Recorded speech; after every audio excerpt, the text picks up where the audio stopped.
Hi everybody, welcome to Junk Drawer Art with Miss Riley. I am Miss Riley. I am ready for Must Draw Monday. Those of you who are my students know my special forte is drawing. That's my favorite visual art. So I'm excited to show you what we're going to do today. This project is actually kind of a difficult project, especially for younger students. This is one that if you are working with a younger child, they will need support with this. They will need to simplify it and really keep it simple because it can get confusing really fast, even for some of my older students. We're actually going to be, for Must Draw Monday, talking about radial design today.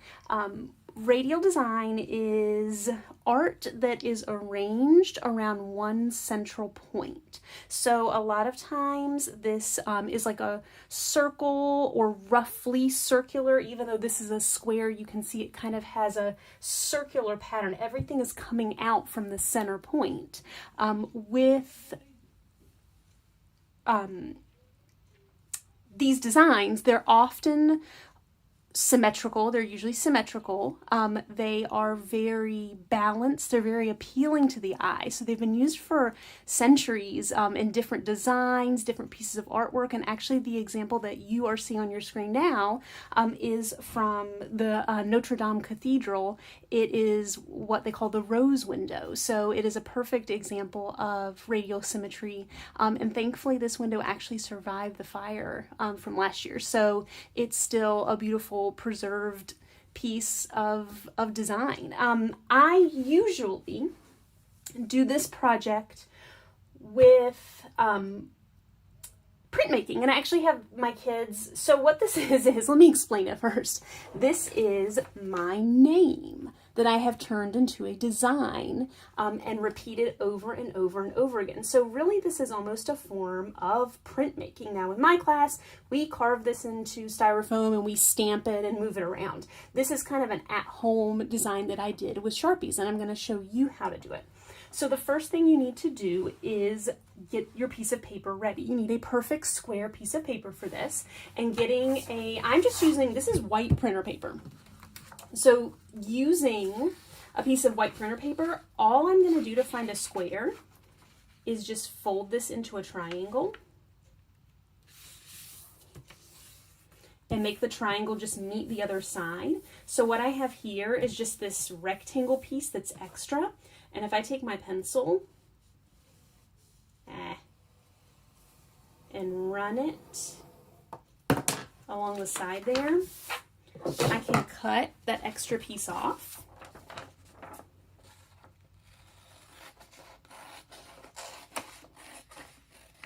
And end up with a perfect square piece.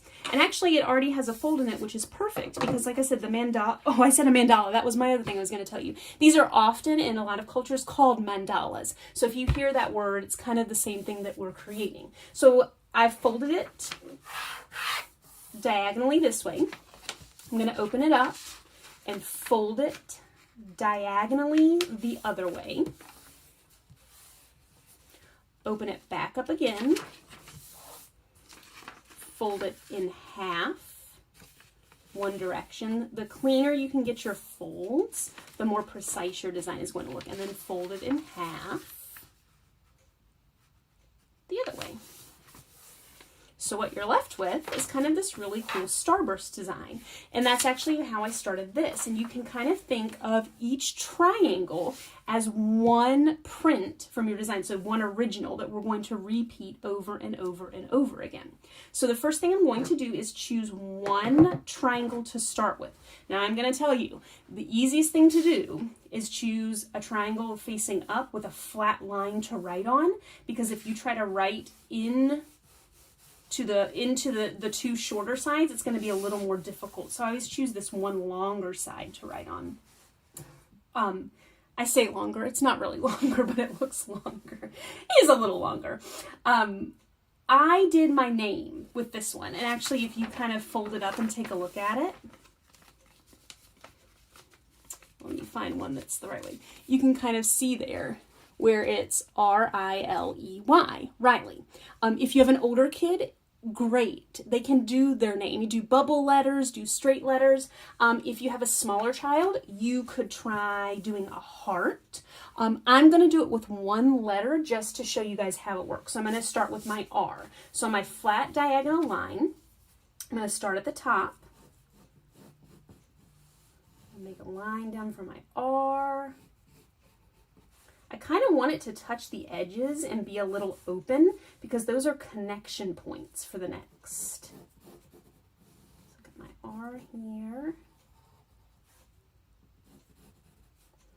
And I'm not drawing a line at the bottom because, like I said, those are connection points for them to touch in the next design.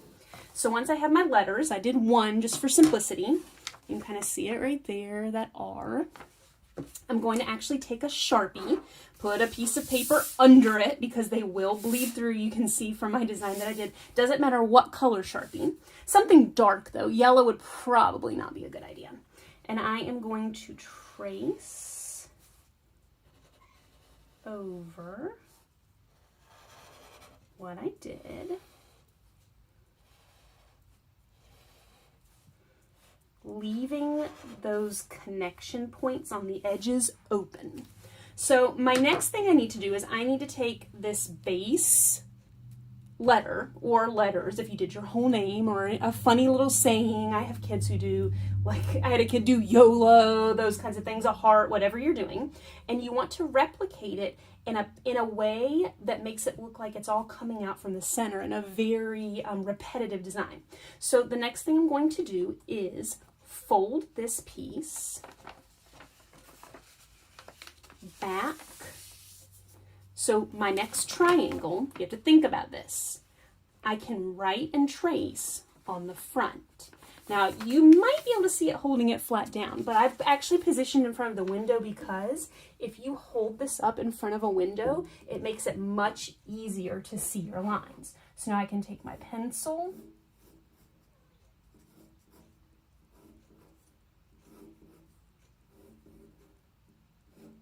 trace my line, set it down, unfold it,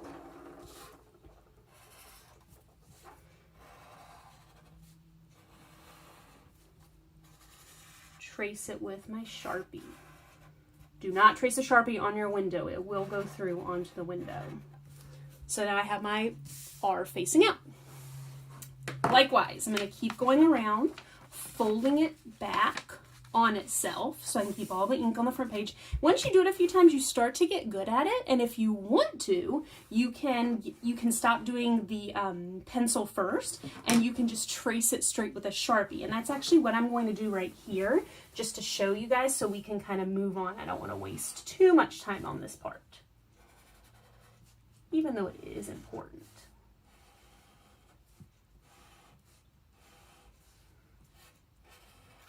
So I've got my R there, open it up, there we go. So now I need to fold it back so I can get it on the next, and you have all these nice folds that are already there.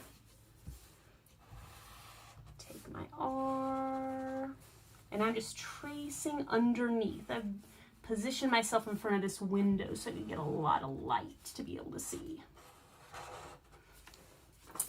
There's my R, so I want to fold it again. And just keep that going.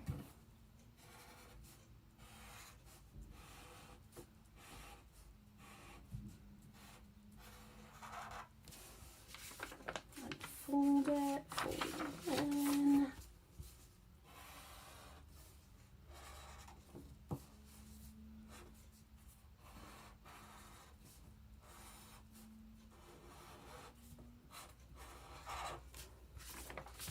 Two more to go.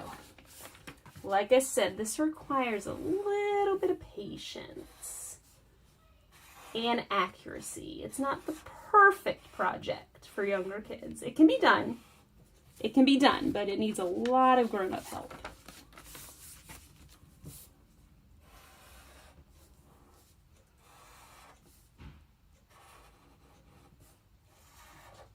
Now, my final step in getting my lines is to open it up and kind of take a look at the piece all together as one. You can really see that cool symmetrical look popping out. At a certain point, it almost becomes difficult to tell what you originally did. And I like this one. I was worried about doing one, but I like it because now it leaves a spot in the middle. If I wanted to add another design, I could. But I'm actually going to go through now and just make sure that I have all my points connected on the fold line. Sometimes it's easy to not get the line all the way to the edge as you're going. So I just kind of go in like here and make sure all those lines are connected. I think I'm good. All right. So now I have my fantastic design. Now filling these in, you can use marker, and also when you're doing this design, you don't have to use Sharpie. You can use a magic marker for that. You just want the darkness of a marker, so when you fold the paper, you can see the line through it. If you're using pencil, it just makes it really difficult unless you have a really bright window. I colored mine with crayon. You can color them with marker. You can use any colors that you want. I chose cool colors for mine. A lot of times with mandalas, if you choose like a color theme, they look more stunning. They look more put together. So I did cool colors, purples and blues and greens. You might choose to do warm colors like yellows, reds, oranges. You might choose to do different shades of brown, something natural looking. You can play around with this, try different shapes over and over again, try different letters, try different phrases, even different designs. I just like to start with the name as a starting point because it's really just cool to see what kind of design your name brings out. So I hope you guys have fun experimenting with these today. Please